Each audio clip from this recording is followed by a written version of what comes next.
அஸ்ஸலாமு அலைக்கும் வரஹ்மத்துல்லாஹி வபரகாத்துஹு. வெள்ளிக்கிழமை ஜும்ஆ இஸ்லாம் கூறும் சிறப்புகள். வெள்ளிக்கிழமை என்பது வாரத்தின் மிக முக்கியமான நாளாகும். இந்த வாரத்தின் வெள்ளிக்கிழமை இது நாட்களின் தலைவர் செய்யுதுல் ஐயாம் என்று அழைக்கப்படும். இதனுடைய முக்கியமான சிறப்புகள் என்னன்னா, மனித குலத்தின் தந்தையான நபி ஆதம் அலைஹிஸ்ஸலாம் அவர்கள் படைக்கப்பட்டதும் சொர்க்கத்தில் நுழையப்பட்டதும், மேலும் சொர்க்கத்தில் இருந்து அவரை பூமிக்கு அனுப்பப்பட்டதும் இந்த ஒரு வெள்ளிக்கிழமை நாளில்தான்.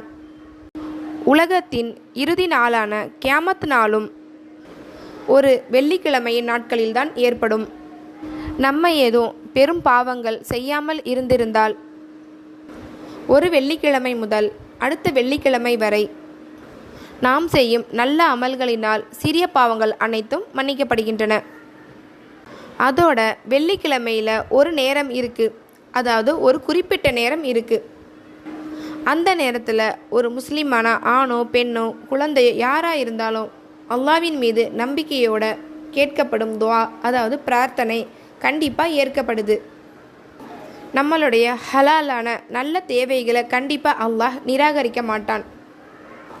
அந்த நேரம் எதுனா, அது இமாம் அமர்வதற்கும் தொழுகை முடிவதற்கும் இடையே உள்ள நேரமாகும். இதை அல்லாஹ்வின் தூதர் ஸல்லல்லாஹு அலைஹி வஸல்லம் அவர்கள் கூறியுள்ளார்கள்.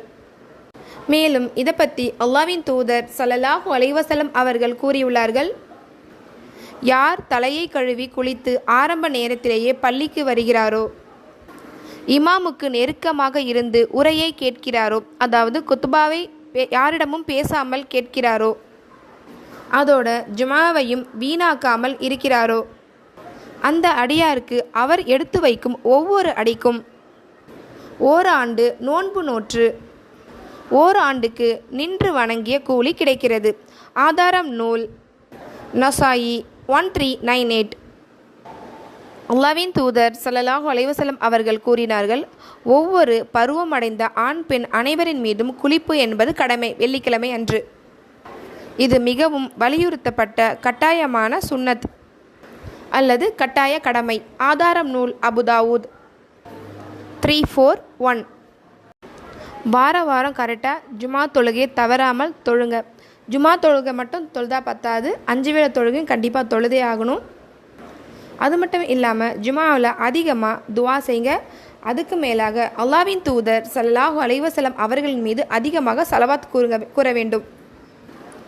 அல்லாஹ் நம் எல்லாரையும் மன்னிப்பானாக, ஆமீன். ஒரு மனிதனை ஷைத்தான் வழிகெடுக்க ஆரம்பிச்சிட்டான்னா அவன் முதல்ல செய்கிறது தொழுகையை நம்ம விட வைப்பான். அது மட்டும் இல்லாமல் நல்ல சபைகளில் நம்மளை சேர விட மாட்டான். அதனால் கண்டிப்பாக நல்ல சபைங்கிறது அல்லாஹ்வோட சபைங்கிறது தொழுகைக்கு போகிற சபை. அந்த சபையை மிஸ் பண்ணாமல் கண்டிப்பாக இன்ஷா அல்லாஹ் எல்லாரும் தொழுங்க. தொடர்ந்து நம்ம சேனலை பாருங்கள், சப்போர்ட் பண்ணுங்கள். மேலும் எங்களுக்காக துஆ செய்யுங்க. அஸ்ஸலாமு அலைக்கும் வரஹ்மத்துல்லாஹி வபரகாத்துஹு.